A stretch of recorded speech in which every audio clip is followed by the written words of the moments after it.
Hello दोस्तों, let us learn language में आपका स्वागत है। अगर पहली बार चैनल पर विजिट किया है तो सब्सक्राइब जरूर कर देना। गाला पेपर नंबर 2 सेक्शन डी, जो 49 नंबर का जो सवाल पूछा जाता है वहां से अब हम चालू करने वाले हैं।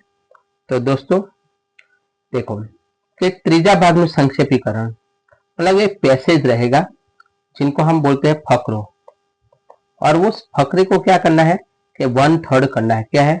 1/3।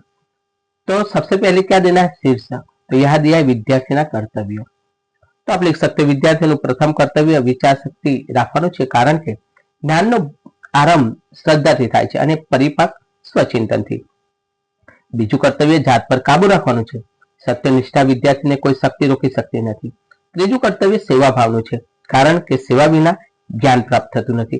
અને ચોથું કર્તવ્ય સાવધાન રહી તટસ્થ બુદ્ધિથી દુનિયાને સમજવાનું છે અને मन दिल ने विशाल રાખવાનું છે। अगर आप इस तरह से लिखते हो तो 4 मार्क्स का होता है, कम से कम 3.5 तो मिल ही जाता है। और अगर दोस्तों आपको कुछ नहीं आता है तो भी कुछ तो लिखना दोस्तों। क्यों? क्योंकि आपको मालूम है कि कर्म करोगे तो ही फल मिलेगा, इसलिए लिखना जरूर रखना। अब आगे देखते हैं 50 नंबर का सवाल, यानी क्या होता है कि वार्ता लेखन। उसमें क्या दिया होगा? मुद्दा दिया होगा। अब मुद्दे के आधार पर आपको क्या लिखना है? कहानी। लेकिन सबसे पहले शीर्षक लिखना भूलना नहीं।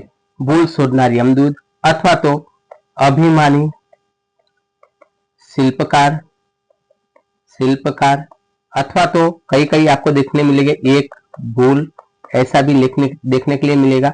तो आप देखना ये 3 में से कोई भी आप क्या दे सकते हो, टाइटल दे सकते हो, शीर्षक दे सकते हो। थोड़ी बड़ी लिखना है। एक कुशल शिल्पकार था। मैं हिंदी में आपको बता देता हूँ, आप स्क्रीनशॉट लेके पढ़ लेना। तो पहले वो मैं स्टोरी बता दूं, वो याद आ जाएगी पूरा विचार। यानी एक बहुत अच्छा शिल्पकार था और वो अपनी मूर्तियां बनाता था बहुत अच्छी आबेहूब, मतलब जैसे ऐसा लगे कि ये इंसान ही है। और एक दिन शिल्पी को मौत की आगाही हुई। अब वो सोचने लगा कि इतने दिन के बाद तो मेरी मृत्यु है, इसलिए मैं ऐसा सोचता हूं कि उस पर यम राजा को मैं क्या है कि धोखे में डाल दूंगा। ऐसा उन्होंने सोचा। ऐसा सोच के उन्होंने क्या किया कि अपने जैसे 6 समान सेम पुतले बना दिया।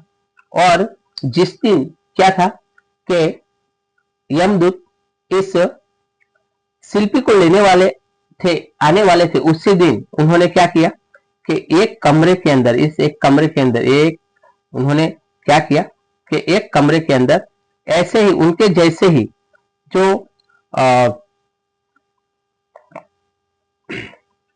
पुतले थे वो क्या कर दिया, पुतले बना दिए। और फिर उन्होंने सोचा कि चलो भाई अब मैं क्या करूंगा कि इस पुतले को उनके बीच में मैं क्या करूंगा, सो जाऊंगा। यानी ऐसा सोच के उनके बीच उन्होंने क्या किया कि मान लो कि ये बना दिया और यहाँ 4, 5, 6 और खुद यहाँ सो गया। अब यमराजा आता है, सोचता है कि उसमें से सही शिल्पकार कौन सा है। क्यों? क्योंकि सब जो दिख रहे थे वो सेम ही दिख रहे थे। अब उन्होंने सोचने के बाद बताया कि शिल्पकार तुमने मूर्तियां तो बहुत अच्छी बनाई है, लेकिन एक गलती कर दी है। और मैंने जैसे बताया था वो कैसा था, अभिमानी था। तो अभिमानी था इसलिए वो तुरंत बोल रहा, कौन सी भूल? अब यमराजा बोलते बस यही भूल, और उनको क्या पकड़ लेते हैं और ले जाते हैं। हंसते हंसते यमराजा उनको लेके चले जाते हैं। तो सीख हमें क्या मिलती है? तो चतुराई यानी और धोखे में हमारा अंत सही होता नहीं है। सत्य और नैतिकता सही रक्षण करता है। अब दोस्तों देख सकते हो 51 नंबर का क्वेश्चन 4 मार्क्स के लिए होता है। कैसा होता है? अहवाल।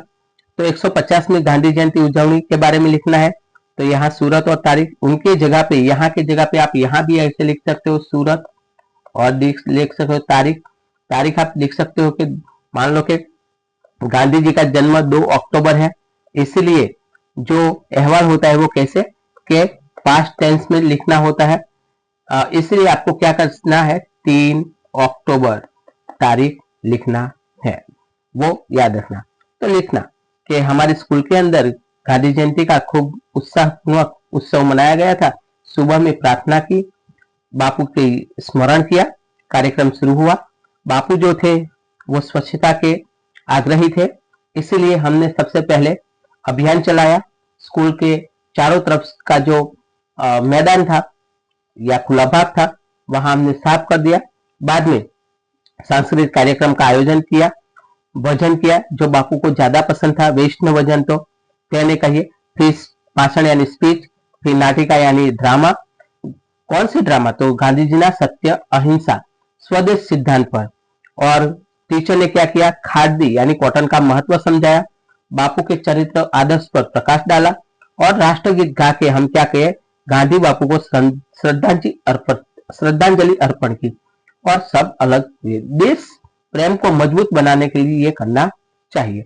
मैंने आपको हिंदी में बताया है, आप गुजराती में पढ़ लेना, जो लिखा हुआ है वही ट्रांसलेट मैंने बताया है।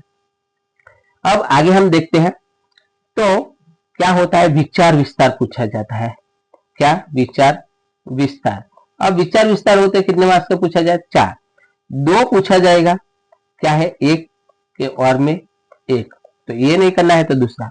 उसमें 52 नंबर का है, वाणी तो बाण ने फूल, काविंदे कावंदाती, नंदवे वज्र हरि यानी नंदाया फरी रसंदाती।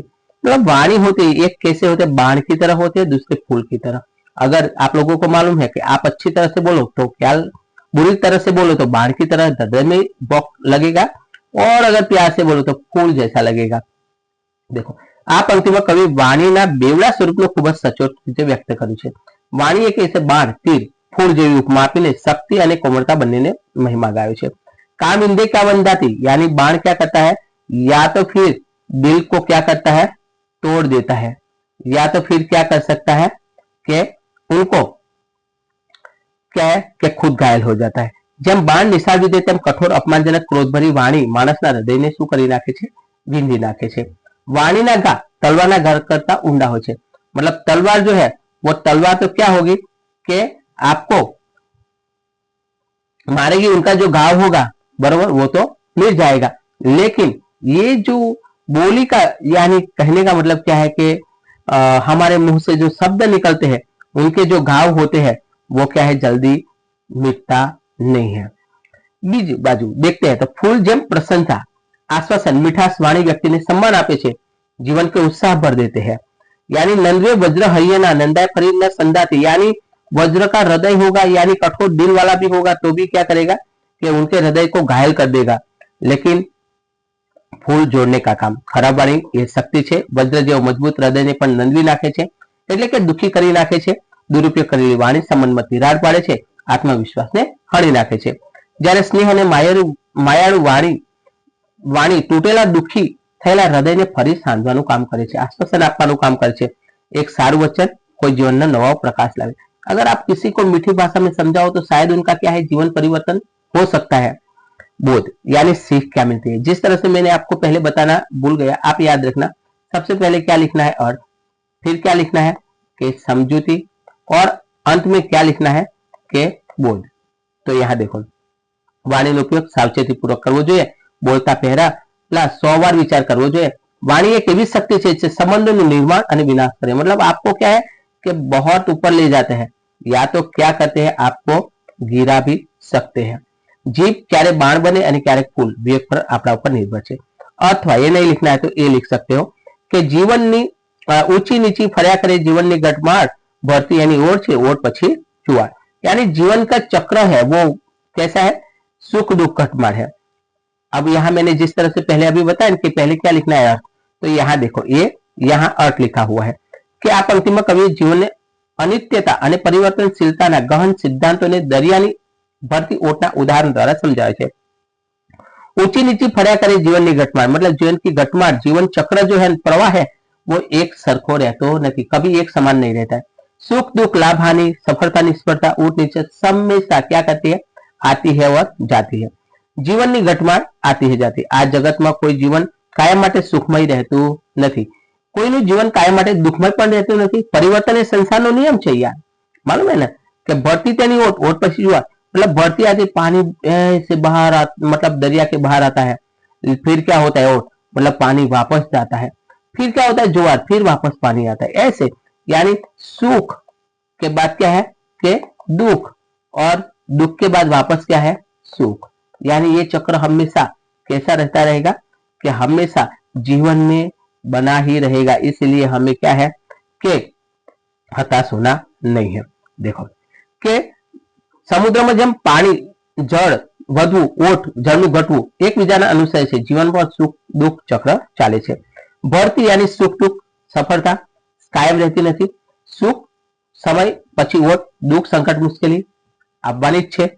ઓટ પછી જો ફરી ભરતી આવે। મુખ્ય સંદેશ એ છે કે ઓટ આવે એટલે નિરાશ થવાની જરૂર નથી, કારણ કે રાતના અંધારા પછી સવાર ચોક્કસ જ થાય છે। दुखना अंत पछी सुखनो नवो जुआड़ उत्साह जरूर आवे छे भाई। इसलिए बोध हमें लेना है कि आज विचार जीवन में स्थिति प्रज्ञता सीखे छे। मतलब स्थिति प्रज्ञता मतलब सुख दुख आदि जो भी हमारे जीवन में आते हैं उनको क्या करना है, पहचाना है, समझना है, जानना है और उनके अनुसंधान में करना है। बहुत विराट शब्द है तो बराबर। जયારે સુખ આવે ત્યારે અભિમાન ન કરવું, જ્યારે દુઃખ આવે ત્યારે હિંમત ન હારવી। જીવનના દરેક તબક્કે કુદરતી પરિવર્તન મનને માનીને સ્વીકારવું જોઈએ। आवनारा सारा समय माटे आशावादी रहવું જોઈએ। अब 3 निबंध पूछे जाते हैं। कितने मार्क्स के हैं? 8 मार्क्स के हैं। अब 3 निबंध में से कोई भी एक निबंध आपको लिखना है। पहला है नारी तू नारायणी। आप बहुत अच्छी तरह से लिख सकते हो, ये टॉपिक मुद्दा दिया हुआ है। अब यहाँ देखते हो कि आपको मालूम प्रश्न यहाँ लिख सकते हो कि यत्र नार्य पूज्यन्ति तत्र देवता रमनता। यानी जहां नारी की पूजा होती है वहां देव क्या कहते हैं, खुश होते हैं। जहां नारी नु सम्मान थाय छे ત્યાં देवताओं निवास करे छे। यानी ये नारी का सर्वोच्च स्थान दर्शाने वाली नारी शक्ति का एक प्रतीक है। मात्र एक स्त्री नहीं होती है, सृष्टि नु सर्जन करनारी, पालन करनारी और सर्जन करनारी शक्ति नारी के अंदर है। नारी शब्द नो अर्थ भारतीय नारी नो परिचय। नारी शब्द में नर पुरुष नु अस्तित्व समाયેલું છે। देखो ए नारी, तो यहाँ नर, ये न आ गया, ये र आ गया, तो यानी नारी के अंदर ही नर समाया हुआ है। नारी विना जीवन अधूरू है। भारतीय संस्कृति में नारी देवी शक्ति रूपे जोवा मळे छे। सीता, सावित्री, गार्गी, लक्ष्मीबाई, वीरांगना स्त्रीओनी, ज्ञानी स्त्रीओनी जो भारतीय नारी नो आदर्श विश्व समक्ष मूक्यो छे ते क्यारे मां बनीने संतानने जीवन आपे छे, क्यारेक पत्नी बनीने सहधर्मचारी बने छे, क्यारेक बहन बनी प्रेम बरसावे छे। यानी माता का जो अलग अलग स्वरूप होता है। माता जब क्या कि एक पिता के पास होती है तब क्या बनती है कि किसी की बहन बनती है और भाई को प्रेम देती है। अब यही माँ जब क्या है पत्नी बन के आती है तब वो पति को क्या करती है कि खुश रखती है और संतान को जीवन बनाती है और सहधर्मचारिणी अच्छी तरह से बनती है। अब आदर्श नारी नो महिमा ने कुटुंब केंद्र स्थान नारी। नारीનું સૌથી મોટું યોગદાન કુટુંબ છે। નારી જેમ ઘરને મંદિર બનાવે છે, કુટુંબના કેન્દ્ર સ્થાને રહી બધા સભ્યોને एक तांतड़े बांधी रखे छे। मतलब जो बेर बिखेर हो जाते हैं उनको जोड़ने का काम अगर कोई करती है तो स्त्री।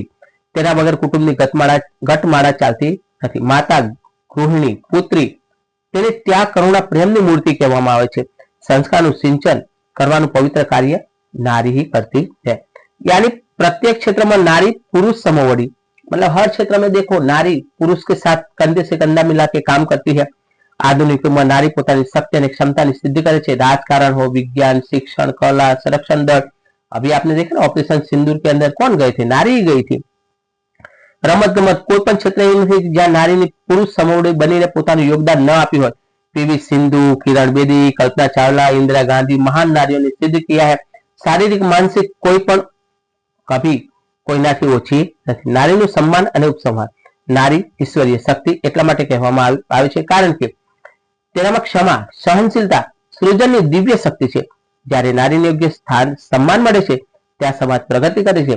સમાજ અને રાષ્ટ્રનો વિકાસ માટે નારીનું સન્માન અને સશક્તિકરણ અત્યંત जरूरी है। अगर ये आपको नहीं लिखना है तो पर्यावरण संरक्षण जीवन बहुत अच्छा निबंध है। एनवायरमेंट के बारे में यहाँ टॉपिक दिया होगा। देखो पर्यावरण નો અર્થ, पर्यावरण એટલે આપની આસપાસનું આવરણ જેમાં હવા, પાણી, જમીન, વનસ્પતિ, प्राणियों समाज। मतलब पर्यावरण परि प्लस आवरण, हमारी आजू बाजू जो चीज है वही। માનવનું અસ્તિત્વ સંપૂર્ણપણે પર્યાવરણ પર આધારિત છે. पर्यावरण रक्षण ए जीवन रक्षण, मतलब पर्यावरण की रक्षा करोगे तो जीवन की रक्षा होगी. पर्यावरण जोखम माना कारणों, प्रदूषण. अब ये पहला कारण क्या है? प्रदूषण. आप देख सकते हो हर जगह पे क्या है? आधुनिक औद्योगिकरण. ये दौड़ के अंदर स्वार्थ के लिए कुदरत को असंतुलित हमने कर दिया है. वृक्षों आड़ेधड़ कपाड़, मतलब पेड़ काट देते हैं. जलवायु और ध्वनि प्रदूषण. प्लास्टिक નો अतिशय उपयोग मुख्य कारण. आप देखते हो कोई भी चीज प्लास्टिक के बिना क्या है, हमारे दिन की शुरुआत ही नहीं होती. ब्रश करते हो किसका? प्लास्टिक होता है. सारी चीज प्लास्टिक की. पर्यावरण जोखमाયું છે. ઉદ્યોગો અને વાહનોથી નીકળતો ધુમાડો હવાને ઝેરી બનાવે છે, જ્યારે કચરો જળ સ્ત્રોતને दूषित કરે છે. कचरा है वो पानी को दूषित कर देता है और धुआं है वो किसको? हवा को. प्रदूषण की असरों, प्रदूषण हटाना, वृक्षों નું जतन. अगर प्रदूषण को मिटाना है तो क्या करना पड़ेगा? पेड़ लगाना पड़ेगा.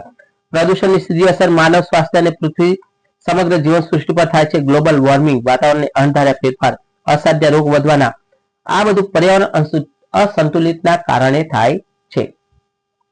आप देख सकते हो कि ये चीज अभी आप क्या है, जहां भी रहते हो वो महसूस कर पाओगे. प्रदूषण हटावવાનો સૌથી મોટો ઉપાય છે वृक्षारोपण, यानी पेड़ लगाओ भाई. जितने बन सके इतना क्या करना है कि पेड़ लगाना है. वृक्षों कार्बन डाइऑक्साइड सोचने हवा ने शुद्ध करती, मतलब हमारे जो कार्बन डाइऑक्साइड निकलता है वो क्या करता है कि अपने ओर लेता है और क्या डालता है? बहार फेंकता है कि ऑक्सीजन. लोकों में पर्यावरण जागरूकताની જરૂર. આપણે પ્રયાસ. पर्यावरण જતન એ માત્ર સરકારનું જ કામ નથી, નૈતિક ફરજ આપણી પણ છે, લોકોની પણ છે. લોકોને જાગૃતિ લાવવા શાળાઓમાં पर्यावरण શિક્ષણ, સ્વચ્છતા અભિયાન, પ્લાસ્ટિક મુક્ત અભિયાન પ્રોત્સાહન આપવું જોઈએ. દરેક વ્યક્તિમાં ઓછામાં ઓછું એક વૃક્ષ વાવી તેઓ સંભાળ લેવી જોઈએ. વ્યય ટાળવો જોઈએ, નિકાલ કરવો જોઈએ, પ્રયાસ કરવો જોઈએ. ઉપસંહાર. પ્રકૃતિ આપણી માતા છે, જો આપણે સાચવીશું નહીં તો આપણને તે સાચવશે નહીં. વર્તમાન પેઢીની ભવિષ્યની પેઢી માટે સ્વસ્થ અને સલામત વાતાવરણ છોડીને જવું એ આપણી જવાબદારી છે. જો પ્રકૃતિ રક્ષણ થશે તો જ માનવ જીવન સલામત રહેશે, અન્યથા વિનાશ. अंत में लिख देता हूं ऐसा कि आवजो અને એક વૃક્ષ वावजो. ऐसा भी लिख सकते हैं कि एक वृक्ष एक बाढ़, ऐसा भी आप लिख सकते हो. अब अगर ये दो नहीं करना है तो तीसरा है भ्रष्टाचार. भ्रष्टाचार के बारे में बहुत कुछ लिख सकते हो, ये टॉपिक है. अब देखो भ्रष्टाचार, यहाँ तराजू बताया है. भ्रष्टाचार એટલે ભ્રષ્ટ આચરણ, બગડેલું આચરણ. ये कंट्रोल होना चाहिए. कोई પણ સત્તા કે પદનો દુરુપયોગ કરી ગેરકાયદેસર રીતે અંગત લાભો मेरे ત્યારે भ्रष्टाचार कहवामा आवे छे. डेफिनेशन भी है, मतलब खुद के स्वार्थ के लिए दूसरों को लूटना. मेरी भाषा में बात बताऊं तो भ्रष्टाचार समाज और राष्ट्र ना विकास माटे सड़ो छे. सड़ो मीन्स मालूम है ना कि लकड़ी होती है और इस लकड़ी को क्या है कि जो दीमक लग जाती है और धीरे धीरे इस लकड़ी को क्या करती है, धीरे धीरे खा जाती है, खत्म हो जाती है. ऐसे उनको सड़ो बोला जाता है. देश की प्रगति ने अटकावे छे. दरेक क्षेत्र में जोवा मळतो भ्रष्टाचार. भ्रष्टाचार शा माटे? तो दुखनी बात ए छे कि आज भ्रष्टाचार लगभग दरेक क्षेत्र में फैलायो छे. राजकारण, वहीवट तंत्र, पोलीस, न्याय, शिक्षण क्षेत्र पण बाकात नहीं. भ्रष्टाचार मूल कारण व्यक्ति की असंतोष वृत्ति, मतलब क्या है? लालच. जो भी कमा रहा है उसको कम लग रहा है. नबड़ा कायदाओं और जड़ वहीवट प्रक्रिया, मतलब असंतोष वृत्ति, पैसा की लालच, यानी रूल्स रेगुलेशन सही नहीं है. और वहीवट, जड़ वहीवटी प्रक्रिया, मतलब जो वहीवट करने वाले लोग हैं बिल्कुल ऐसे बैठे हुए हैं. झड़पी धनवान बनवानी इच्छा लोगों ने भ्रष्ट मार्ग के धकेले छे. भ्रष्टाचार कौन आचरे? भ्रष्टाचार जाने के आज शिष्टाचार, मतलब लोग यही बोलते हैं कि भाई भ्रष्टाचार नहीं करोगे तो आपके अंदर शिष्टाचार नहीं आएगा. कोई अगर पैसा दे रहा है लाच, आपको तो ये ले लेना चाहिए. क्यों? क्योंकि आपके लाइफस्टाइल ऊंची बनाएंगे. ये क्या मानते हैं? शिष्टाचार. भ्रष्टाचार सामान्य सत्ता के निर्णय लेवानी स्थितिमां रहेला लोको द्वारा आचरवामां आवे छे.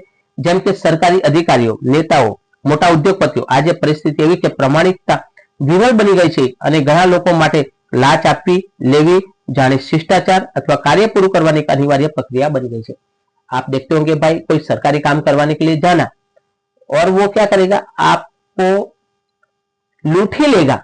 रिश्वत नहीं दोगे तब तक काम होगा नहीं. भ्रष्टाचार दूर करना उपायो, तो भ्रष्टाचार दूर करवा माटे कायदाનું સખત પાલન કરવું જોઈએ. ભ્રષ્ટાચારને તાત્કાલિક કડક સજા થવી જોઈએ. પારદર્શિતા, સરકાર કામકાજમાં ઓનલાઈન પ્રક્રિયાની પારદર્શિતા વધારવી જોઈએ, मतलब जो पब्लिक के सामने रखो. जागृति લોકોમાં પોતાના અધિકારો પ્રત્યે જાગૃતિ લાવવા લાંચ આપવાનો ઇનકાર કરવો જોઈએ।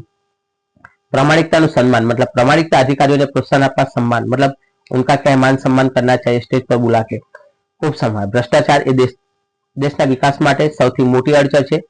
तेने जड़मूळथी नाबूद करवा माटे कायदो ज नहीं पण समाजमां नैतिक मूल्योनुं सिंचन थवुं जरूरी छे। मतलब रूल्स कुछ नहीं करेगा, रूल्स तो बना देंगे, बहुत सारे रूल्स है लेकिन रूल्स से होता है नहीं। हमारी नैतिक जिम्मेदारी होनी चाहिए।